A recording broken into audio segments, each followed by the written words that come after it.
Hello everyone, welcome back to my channel, and hello if you're new. Today I wanted to give an update on the Gabby Petito case. I did just recently drop a video on Tuesday talking all about this case and kind of going over the timeline, so I will link that video above and also down below, so definitely go check that video out. But as I said in that video, this is an ongoing case and constant new information is coming out every single day, and so much has come out since I made that video. So I already wanted to just do an updated video and share with you guys all the new information that has come out, all the new evidence. You guys seem to be just as interested in this case as I am. I did also receive a few comments on my last video asking me to do other cases down the line and cases maybe not as mainstream as well. So I am definitely so open to that and would love to do that. You can always let me know who you want me to kind of look into, and I'd be so happy to do more videos like this. Let's just get into the details and evidence that has recently come out. And like I said, more details are gonna come out after I'm sure post this video. As you know, Gabby Petito is a 22-year-old woman from Long Island, New York, who embarked on a cross-country journey in her converted van with her fiance, Brian Laundrie. This cross-country journey started on July 2nd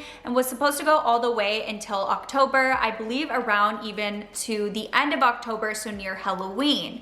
However, where this all takes a turn is on September 1st, Brian Laundrie returned home to his family's home in Northport, Florida, with Gabby's van and without Gabby in sight. He did not go ahead and report it. No one knew that Gabby was really missing. He was just back home with Gabby's van and said absolutely nothing. It wasn't until September 11th where Gabby Petito's parents filed her as a missing persons because they no longer were hearing from her since the end of August, and they were getting very concerned and very worried for her safety. Last I spoke with you, the FBI did find human remains on a campsite near Wyoming where Gabby was last seen, and they were pretty positive that it matched the description of Gabby Petito. However, they weren't 100% positive because at this point there was no autopsy conducted.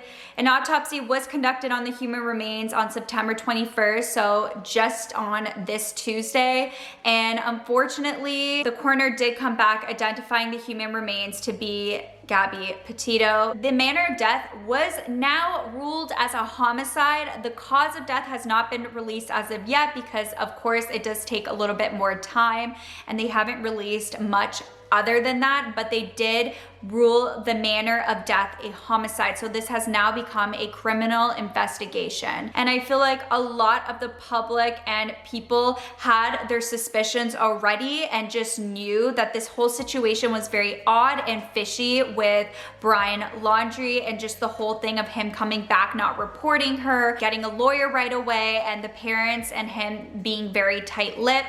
I feel like a lot of the public and just people thought that this is where this case was unfortunately heading, and it was just very heartbreaking for it to officially be announced that it was Gabby Petito and that this case is now a homicide case. The FBI is asking for anyone who was at the campsite where Gabby Petito's body was found during the time of August 27th to the 30th to contact them. If they have any information to bring forward, to contact them. There's been a bunch of different people have came out actually, and a lot of TikToks have came out of people who talked to Brian Laundrie during this time, and he was not with his fiance at this time. There was one woman from TikTok that came out and said that her and her partner actually picked up Brian Laundrie because he was hitchhiking for a ride. They picked him up. He offered them $200, but when he realized they were kind of going to the area he didn't want to go, he got very agitated and they dropped him off.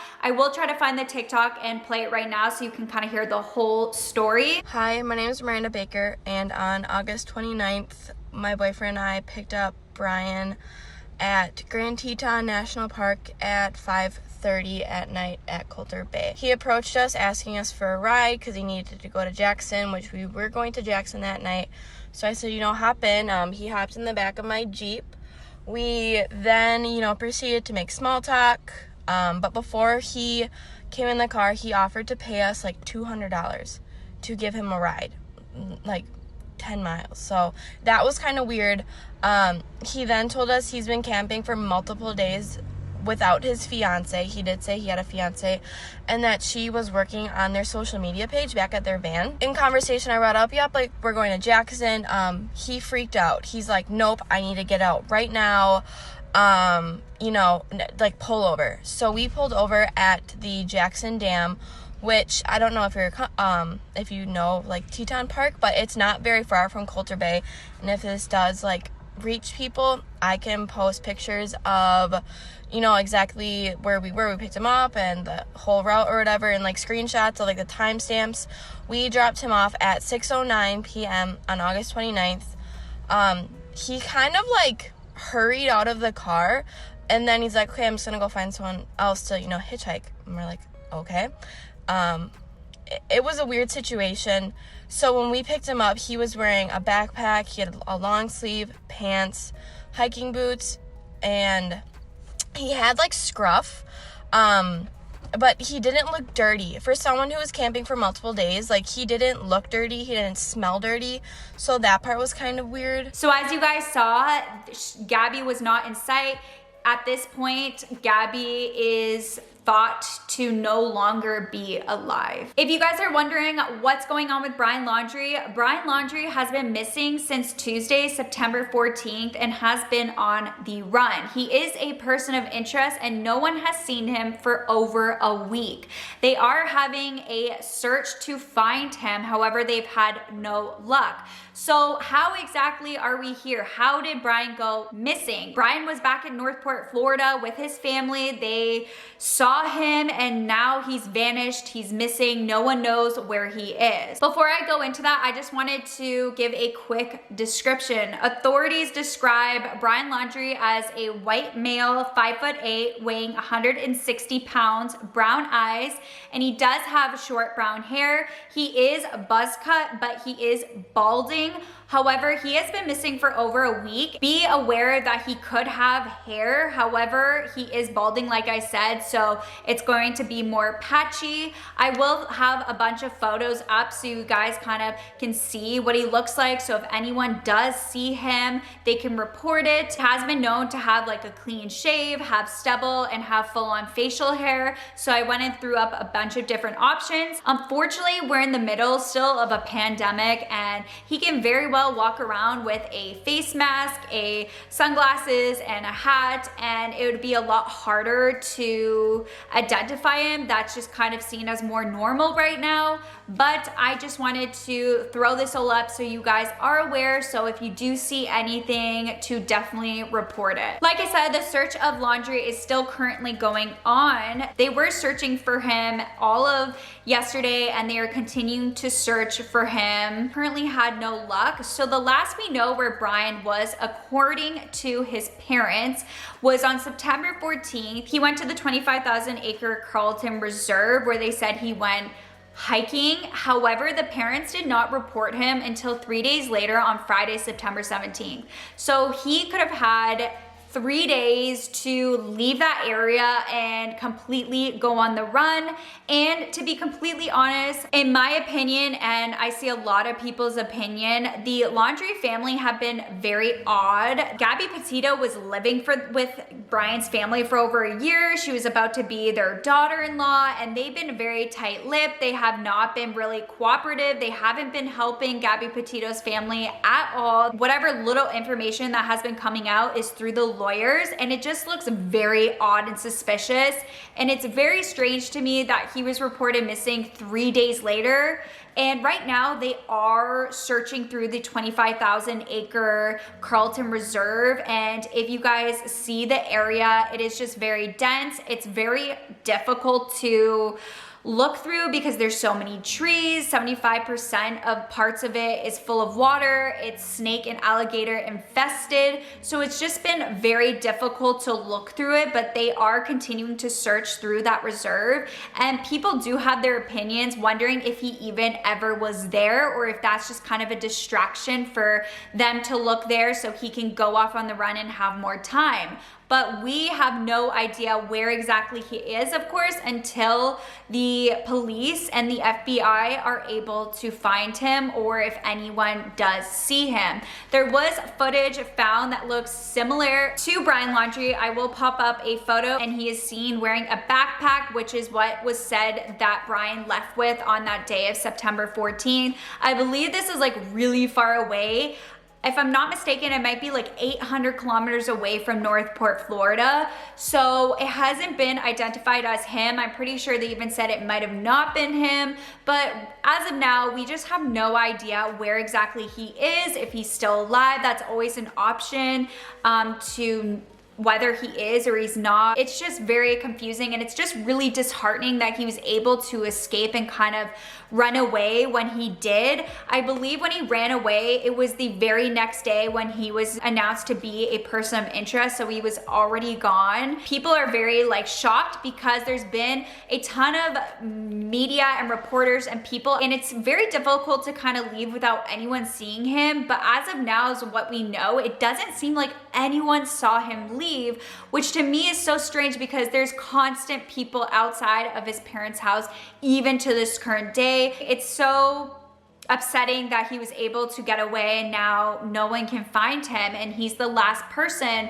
that was with Gabby Petito, and now Gabby's body was found. It's ruled as the manner of death is a homicide, and it's just all very odd and suspicious, of course, but unfortunately we're not going to know as of now. A couple more details have come out since I last made my video when it comes to the timeline of Gabby Petito's homicide, and as well as just kind of about the couple. Gabby's mom did receive another text message on August 27th that wasn't released until recently, and she found very odd. The text message read, "Can you help Stan? I just keep getting his voicemails and missed calls."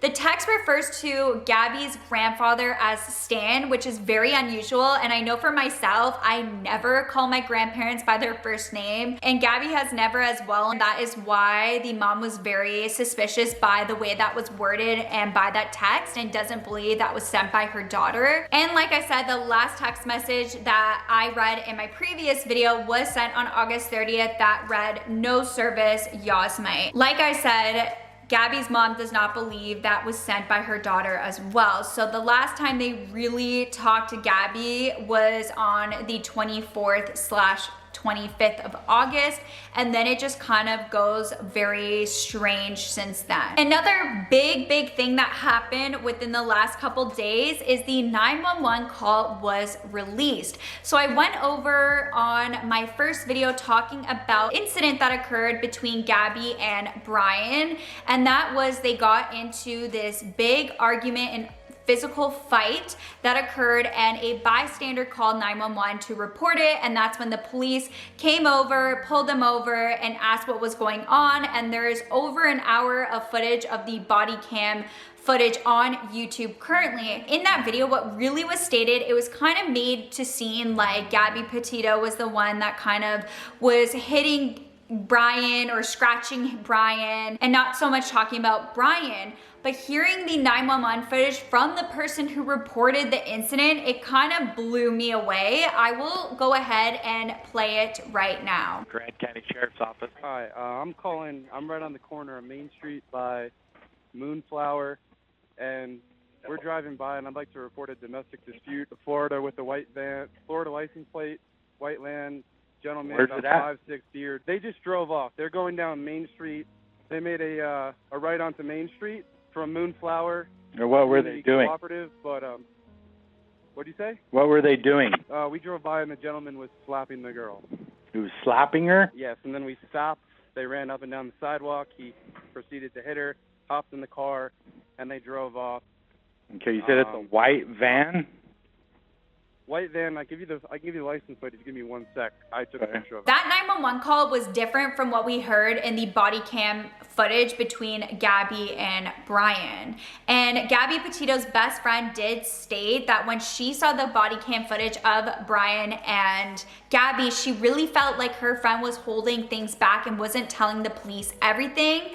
And there was a lot more to the story. So more and more evidence is suggesting that there has been growing and building tension between the couple. Melissa Halls came forward, and if you don't know who Melissa Halls is, by the way, if I'm looking down, I wrote a bunch of notes, so that's what I'm looking at, but Melissa Halls came forward. She's the Visitor and Resource Protection Supervisor at Arches National Park, and she actually spoke with Gabby Petito, and this is what she had to say. So she told Petito that her relationship with Laundrie seemed toxic. Halls did say that she was probably more candid with her than she should have been, but Halls did continue on and stated that she was imploring with Gabby to reevaluate the relationship, asking if she was happy in the relationship with him, and basically saying this was an opportunity for her to find another path to make a change in her life. Halls went on to state that Gabby had a lot of anxiety about being away from Brian. I honestly thought if anything was going to change, it would be after they got home to Florida. This wasn't a good day for anybody. We thought we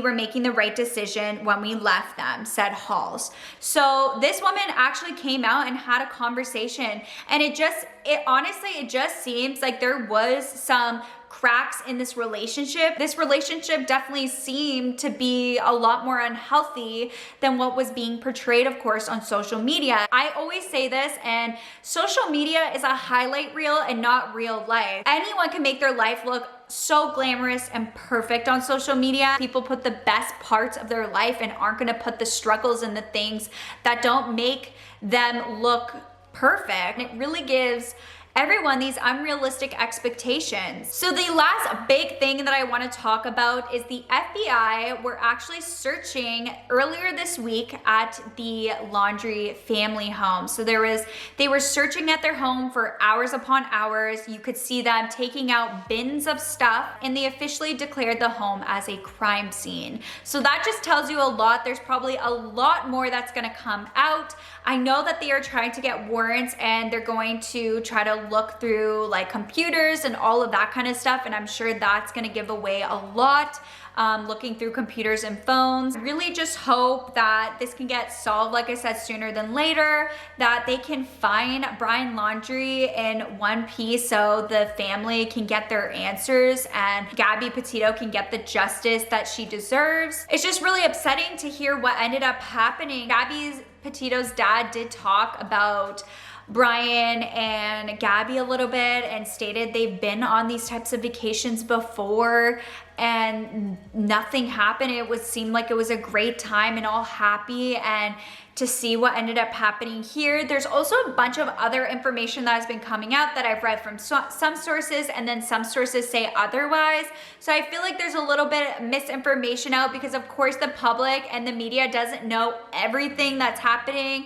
And of course the people that are going to know the most is the law enforcement. That is all of the new evidence and facts that have come out in regards to the Gabby Petito case. This is ongoing, like I said, so more and more information will come, and I'm sure once the autopsy is completely done, that's going to give a lot of information and tell a lot more. And the search for Brian is still going on, so hopefully there can be more news in regards to Brian Laundrie's whereabouts. But I will definitely keep you guys updated, and let me know, like I said, if you guys want me to do any other case. I am open to it. I'll link the first video at the end of this video, and I'll catch you guys in my next video. Bye guys.